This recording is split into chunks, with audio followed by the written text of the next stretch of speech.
झाला आता कपूर आरती, आता कपूर आरती। चंद्रसिंहासनी बैसले जानकीपती, जानकीपती बैसले अयोध्या नृपती, बैसले अयोध्या नृपती। कर्पूरवती सममानस माझे निर्मळ राहू दे, निर्मळ राहू दे।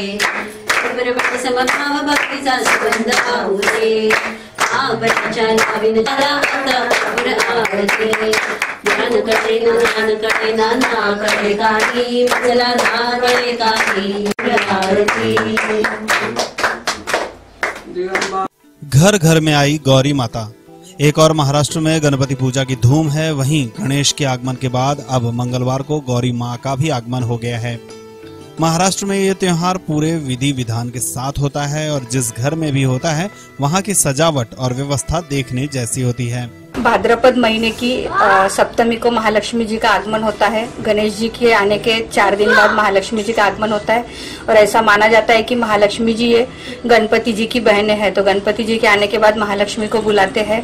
कल अनुराधा नक्षत्र में महालक्ष्मी जी का आगमन हुआ और आज अष्टमी के दिन महालक्ष्मी जी का भोजन 36 प्रकार के भोजन बनाकर इनका यानी सम्मान किया जाता है और नवमी के दिन महालक्ष्मी जी का विसर्जन किया जाता है। तो सभी हमारे रिश्तेदार और अड़ोसी पड़ोसी सब आके महालक्ष्मी जी का दर्शन करते हैं। मैं जलगांव में 6 से 7 साल हो गए मैं महालक्ष्मी जी की स्थापना मैंने की थी और बहुत लोगों की मनोकामना यहाँ आने के बाद में पूरी हुई। वो लोग आके अपना यानी मिन्नत पूरी करके जाते हैं और 3 दिन तक घर में एक बहुत बड़े त्योहार के जैसा माहौल रहता है।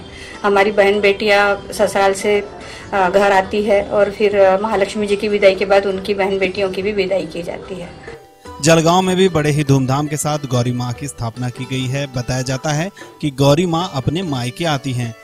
भाद्रपद महिना जसा सुरू होतो तशी आम्ही महालक्ष्मींची तयारी करायला सुरुवात करतो। आम्ही नेरीकर कुलकर्णी, आमचं गाव नेरी आणि त्या गावापासूनच आमची महालक्ष्मींची सुरुवात झालेली होती। माझ्या सासूबाईंनी सुरुवातीला महालक्ष्म्या बसवल्या आणि त्यापासून मग त्यानंतर आमच्या सुनांच्या हातामध्ये महालक्ष्म्या दिलेल्या आहेत आणि त्या महालक्ष्म्या बसवताना आम्ही खूप आनंदाने आणि खूप उत्साहाने हे कार्य करत असतो। माझ्या जाऊबाई, दीर, माझे चुलत दीर हे सगळे जण येतात आणि आम्ही हे महालक्ष्म्यांचा सण साजरा करत असतो। भाद्रपद महिन्याच्या षष्ठी, सप्तमी, अष्टमी या तिघांमध्ये एका दिवशी महालक्ष्म्यांची स्थापना होते, दुसऱ्या दिवशी त्यांचे पूजन असतं म्हणजेच नैवेद्य असतो आणि त्यानंतर तिसऱ्या दिवशी त्या विसर्जित केल्या जातात। तर पहिल्या दिवशी जेव्हा आम्ही बसवायच्या असतात महालक्ष्मी त्याच्या आधी खूप तयारी केली जाते। त्यांच्या साड्या घेण्यापासून, नवीन दरवर्षी साड्या असतात, साड्या घेण्यापासून दागिने, वेगवेगळ्या प्रकारचे दागिने असतात, कधी मोत्यांचे, कधी सोन्याचे, कधी चांदीचे, कधी चांदीचे याच्यावरती सोन्याची पॉलिश असे सुद्धा दागिने आम्ही वापरत असतो।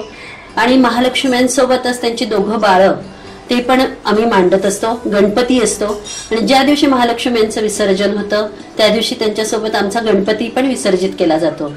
तसंच या महालक्ष्म्यांचा जो कार्य आहे ते जो काही आमचा समारंभ आहे तो करत असताना स्वयंपाक फार महत्वाचा आहे। तो स्वयंपाक करत असताना त्याच्यामध्ये अनेक पदार्थ असतात, 16 भाज्या असतात, आंबील नावाचा एक नवीन पदार्थ तो असतो, तो त्या दिवशीच केला जातो। तसेच कढी, वरण, भात यासारखे वेगळे जे रोजचे पदार्थ आहेत ते सुद्धा असतात। आणि विशेष म्हणजे आमच्या महालक्ष्म्यांना दरवर्षी आम्ही नवीन डेकोरेशन करत असतो आणि हे डेकोरेशन करत असताना आम्ही पर्यावरण पूरक हे असतं, आमचं पर्यावरण पूरक आम्ही डेकोरेशन करत असतो आणि पर्यावरणाला हानी पोचणार नाही याची काळजी आम्ही घेत असतो। यावर्षी सुद्धा तशाच पद्धतीने केलेला आहे। रथ जो केलेला आहे पूर्णपणे मातीचा तयार केलेला आहे आणि त्याच्यावरती ती डिझाईन तयार केलेली आहे आणि अशा प्रकारे आम्ही सगळ्या गोष्टी करत असताना सगळे नातेवाईक एकत्र येतात, सगळे मुलं एकत्र येतात आणि 3 दिवस दिवाळी सारखा सण आम्ही हा साजरा करत असतो। अगदी खूप आनंदात आणि उत्साहात आम्ही हा सण साजरा करतो। और घर में स्वागत के गीत गाए जाते हैं। भक्त स्वयं बताते हैं कि ये पूजा कैसे होती है। आप देख रहे हैं इंडिया आप तक समाचार, सच्चाई से गहराई तक खबर पहुंचाए आप तक।